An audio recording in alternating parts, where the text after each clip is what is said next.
What is up, lovely people? Welcome to Stoic Tribe again, and thank you for all your love and support in my last few videos. And I hope everyone is doing great.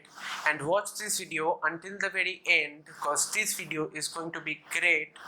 But first, the intro.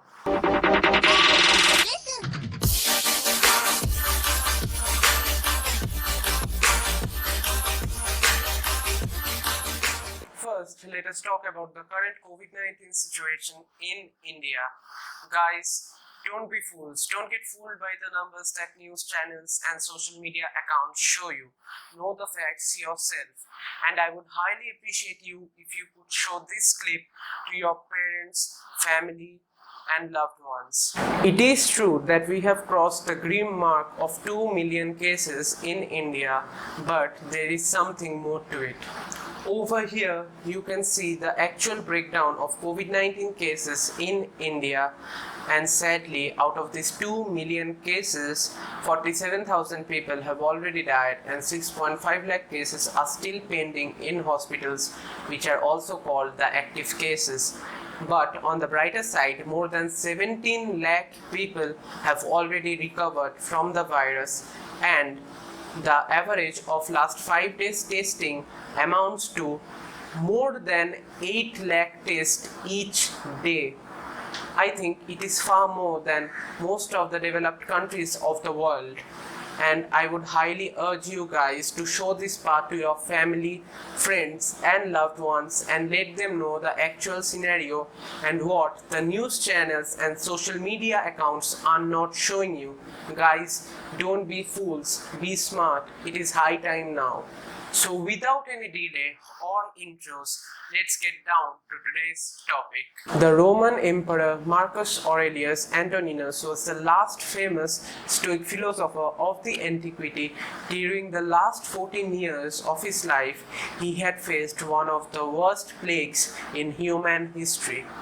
Yes, we are talking about the Antonine plague, which is of course named after Marcus himself, was probably caused by a strain of smallpox virus which estimated to have killed up to 5 million people with a mortality rate of 3%. It began in the east, at least that is what the experts think. Maybe it came from animals, or a sole nation was responsible, or it was the curse from the gods. Out of all these speculations, one thing is certain: it radiated to the east, the west, the north, and the south, crossing borders and oceans as it overwhelmed the world. From 166 to 180, repeated outbreaks occurred throughout the world, as Roman historians would describe the effects being devastated on the legions, cities and towns depopulated and going to ruins, especially Rome, which wasn't built in a day, was devastated. The few things which spread faster than the contagion was the fear and especially rumors. People were overwhelmed, doctors were perplexed, the government officials tarried and failed, travel was delayed, rerouted or aborted altogether, carnivals, sporting spectacles all cancelled, economy crashed and bodies piled up. The very institutional governments proved to be very fragile indeed. During this time, as the riches left the state, the people looked up to one man, their emperor Marcus Aurelius. It shouldn't surprise us that an ancient plague which spanned the entire reign of Marcus Aurelius feels so well modern. As Marcus would write in his diary at some point during this horrible plague, that history has a way of repeating itself. To bear in the mind constantly that all of this has happened before and will happen again. The same plot from beginning to end, the identical staging. Produce them in your mind as you know them from your experience or from history. The court of Hadrian, of Antoninus, the courts of Philip, Alexander, Croesus, all just the same, only people different. Well, now it brings me to today's sponsor, the Fingerprint Publishing House, and this book, written by Marcus Aurelius, is published by them. And if you want such highly authentic and unfiltered copies of books that you like, go check them out. The link is in the description below. And if you want to buy this book, which is written by Marcus himself, the link is also given in the description box below. The pattern of this disease is nauseatingly similar, and it is a pattern which has repeated itself across human history. Indeed, we could be talking about the bubonic plague, the cholera pandemics, or the Spanish flu of 1918, just as we are talking about the Antonine plague and thinking about the coronavirus pandemic. And surprisingly, as Marcus would add in his words, all we would have to do is to change a few dates and names. First of all, Stoics believed that our true good resides in our own character and actions, so they would often remind themselves what is up to us and what isn't. Obviously, the pandemic wasn't in our control at all, but how we respond to it is.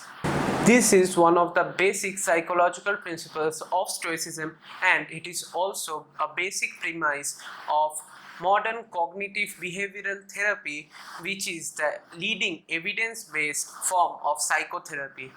The pioneers of CBT, Albert Ellis and Aaron T. Beck, both described Stoicism as a philosophical inspiration for their approach.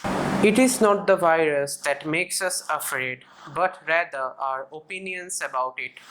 Nor is it the inconsiderate actions of others, those ignoring social distancing recommendations, that make us angry, so much as our opinions about them. As the people with the means left the state, Marcus could have done the same.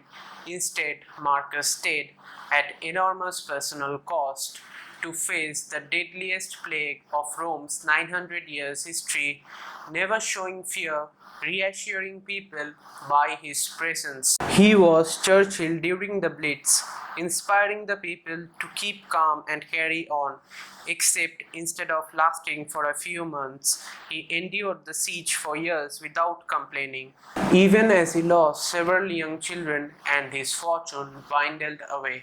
That is not to say he was delusional or he reassured his people with false hopes or misleading numbers.